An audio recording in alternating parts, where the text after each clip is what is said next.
Down low. 1, 2, Down low. 3, 4. Here's count. 1, 2.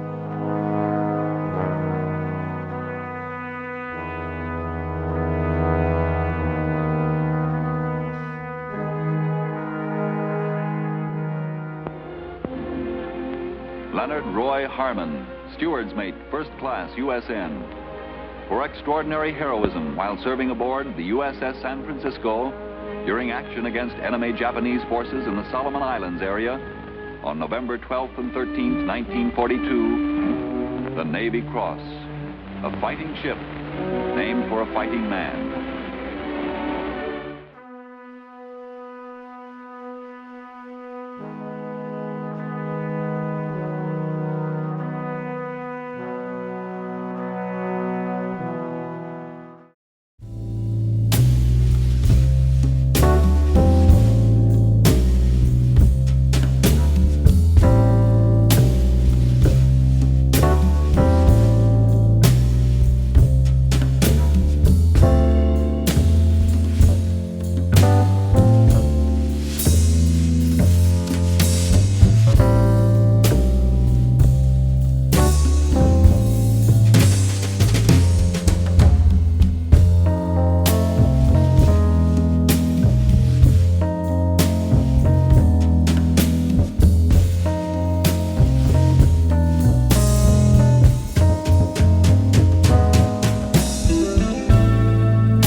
The work of Dr. Carver is well known.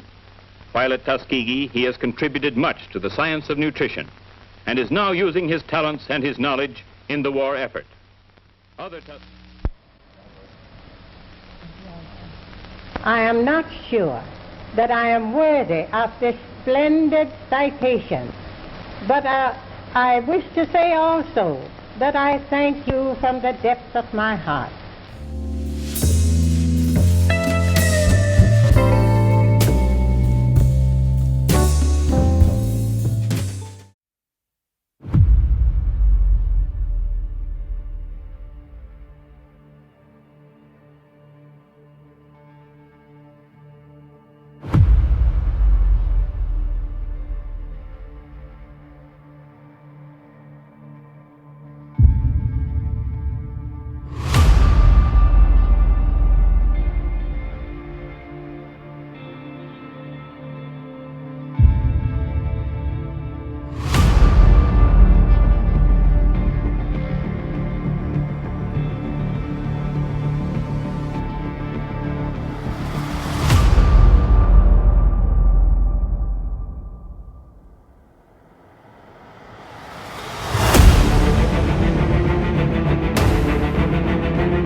On a day that lives in infamy, this man did everything he could to defend his crew against a terrifying force. But what did he do? To answer that question, we're looking back. It was December 7th, 1941, and Messman Second Class Doris Miller began his duties like any other day when the battle station's alarm rang through the halls of the USS West Virginia. The infamous attacks on Pearl Harbor had begun. With his battle station destroyed, Miller ran to the bridge to help the captain who was mortally injured. After getting the captain to safety, he sprinted to the anti-aircraft machine guns on the ship. With no training on these weapons, he was able to load and fire them at enemy aircraft to defend the fleet until he was out of ammunition. Miller's actions were recognized on May 27, 1942, which made him the first African-American recipient of the Navy Cross. But sadly, he passed away the next year during the Battle of Gilbert Islands on November 24, 1943, when his ship Liscombe Bay was torpedoed and sunk. Today, Doris Miller is immortalized in a beautiful memorial in his hometown of Waco, Texas.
This Marine made history when his heroic actions earned him the military's most prestigious honor.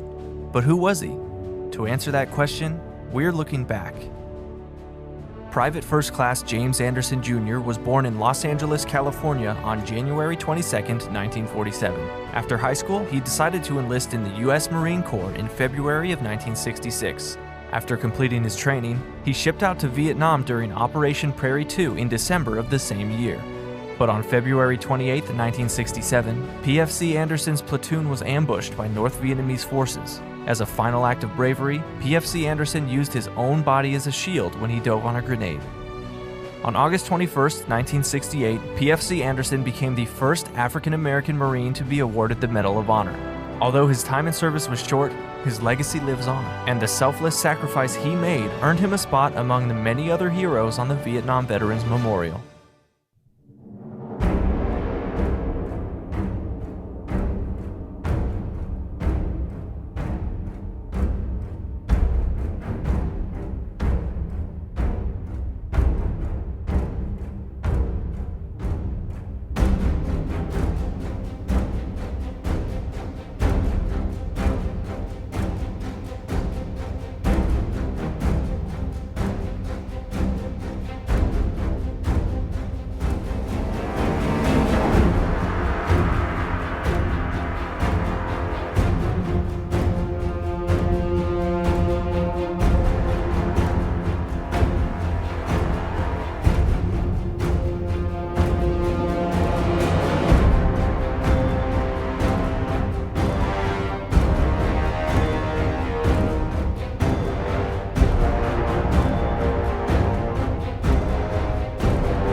Vice Admiral Samuel L. Gravely, Jr. was a Navy surface warrior with the career of many firsts during a time of great racial change in the Navy.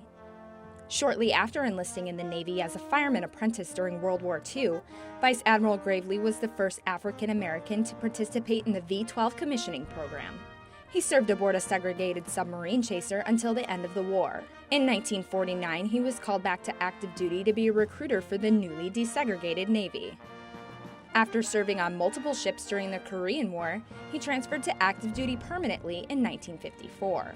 Making history as he achieved different ranks, he became the first African American executive officer of a Navy ship the destroyer USS Theodore E. Chandler in 1960, and commanding officer on January 31, 1961.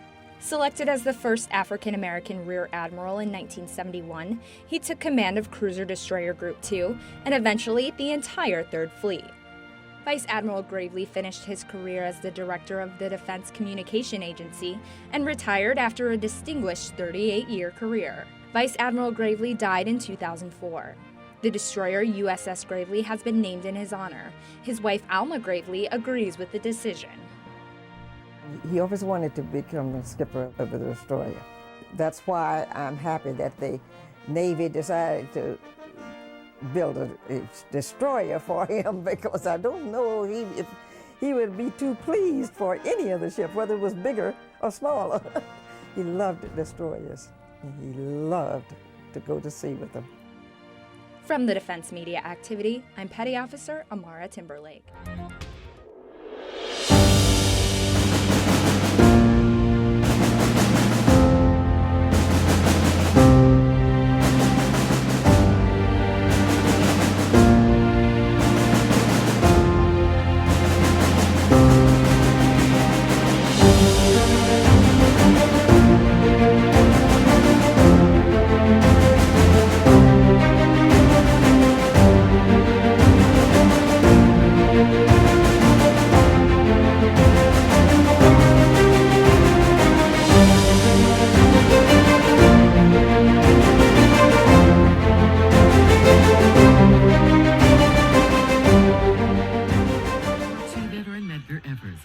Navy ship named in his honor in San Diego. Widow Merle Evers Williams was there and did the honors. This was, in all honesty, the ultimate for not only Medgar, but for all of us. Mrs. Evers Williams told me that the honor was the end result of a promise made to her over 20 years ago by then Mississippi Governor Ray Mabus Jr. Thank you all for being here today to christen the USNS Medgar Evers. Ray Mabus Jr. and I worked together on different campaigns, whatnot, in my native state of Mississippi. He said to me, Merle, I will see to it that Medgar is remembered in a fitting way at some point in time.